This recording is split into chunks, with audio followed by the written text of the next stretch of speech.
Hi, thank you for joining us this evening for A Gray Barn Rising. I'm reading the poems this evening of a little-known Guatemalan writer, Arqueles Morales. He's so unknown, actually, that there's some discrepancy about the years of his life. By some accounts, he lived from 1940 to 1988, and by other accounts, from 1936 to 1989. What we do know for certain is that he was a Guatemalan poet in exile for several years, from 1965 to 1971. He was in exile from his native Guatemala and spent time abroad during that period. Certainly those were the years in which he wrote this little-known book of his, Peace Has Yet to Be Won. And these are selected poems from a small press called Green Horse Poetry. This was published in 1971, I believe. I should double check the copyright date. Yes, 1971. So I wanted to read some of his poems. They're very edgy. They deal with politics, his sense of exile, but they go even beyond that, that these are not political poems in the most narrow sense, but they actually are broader than that to encompass many, at times, surreal connections in the universe. And I hope you enjoy them. I want to begin with reading the first poem in the book, and it's called Epidemic. Epidemic. Paleness in the man who saw himself naked, proving by chance that his necktie is useless. Paleness in the other man who let himself be surprised by the double-edged revelations that cut away appearances, and the man who hears in passing judgments that could well be applied to his own faults that he knows and never admits. In the man who stumbles in his morning paper between the coffee's reviving steam and the aroma of toast. Over the historic massacres that decorate the century. In the man who pauses at an intersection, struck by the fact that the years pass leaving bloody tracks. In the man who contemplates from his window the struggles that shake his heart, untrained in survival. Paleness in the deaf man before the announcement of a Beethoven concert.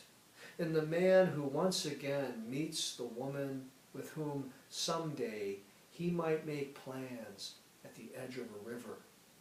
Paleness in the houses that compose my neighborhood, in the girl next door whose father looks like he died last month, in the old people's homes fenced in by death. Paleness in the hands of the man who finally discovers his cowardice like a disease, in the flowers of this artificial spring that doesn't fool anyone. In the thank God and so much for that, I say, to conclude my nights. Paleness in my father, in the photograph that shows him propped up on his bones. Paleness in the poems of the year that came out uneven, in the bittersweet tobacco of Virginia, in the earthenware pots in the kitchen, in the classic vegetables, in the complete works of Neruda, in Gauguin's Two Tahitians, in the demolished churches of Karlshorst. Paleness in my hands, eaten by stars, in this chest that, with luck, my mother might recognize. That poem certainly moves around and has very interesting, powerful associations. Annual report of the past.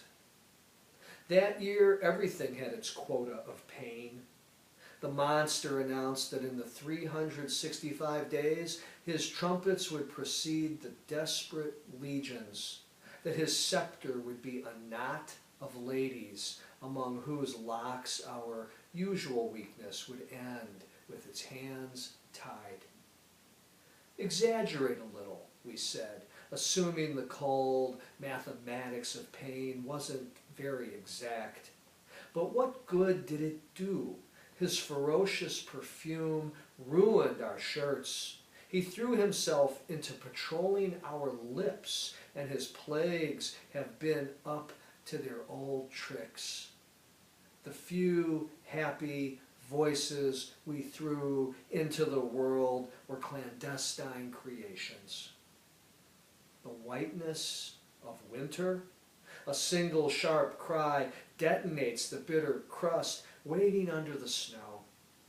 Even our effort to seem polite was a sorry gesture, painful in its own right. And it's no use talking at this point about a little happiness. Fine worms ate their way through it as if it were Swiss cheese, and in the end, the atrocious game of trying to patch up the holes. But all in all, nothing compared to his furious moves right when we thought the moment of love had arrived. I really love the velocity of his imagery and his associations. They move almost like just train car after train car going by on the railroad track. Really rapid association. I forgot to mention, and you should know because translators are so important, that the translator of these Morales poems is William Greenwood. Sooner or later, this is a shorter poem of his, sooner or later, the tigers, the bears, the foxes, and lions will come one day naked and furious to get their skins back. As for the wolf, he'll come looking for fabulists to change the record. The stars will be like an empty sun to certain poets who abused them. Before long, children will see what their parents have hidden in them. History won't wait 100 years to settle accounts, and the poor will descend on your cities to satisfy their hungers. Then I want to see you, amigos of progress.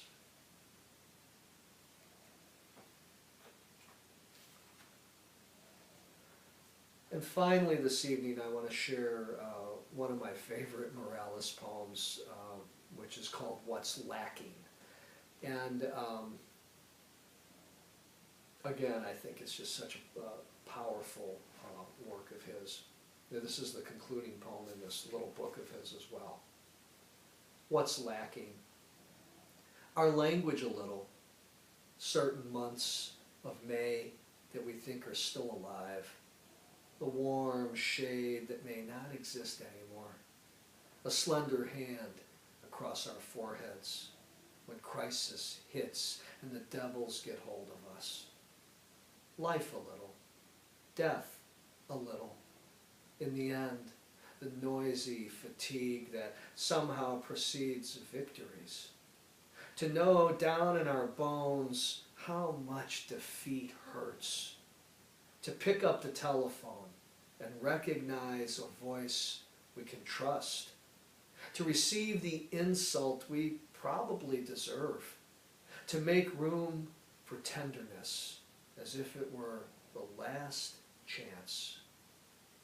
That and a long, painful apprenticeship. Such a beautiful little poem that's called What's Lacking. I really adore the idea of ending a collection of poems with a poem titled What's Lacking, a poem about lack, and yet this poem that speaks about lack is so full. I love how Morales inverts that and ends the book on such a powerful generative note even about lack. So those are just a few poems of the really little known poet Arqueles Morales. from Guatemala. I hope you can seek out his work, poke around a little, try to read some more of his work. It's very powerful, as you heard. And I hope that you heard the poems very clearly, because Bootsy is sure snoring up a storm right now. She is really deep into a wonderful dream, apparently. Thank you so much for joining us for A Gray Barn Rising.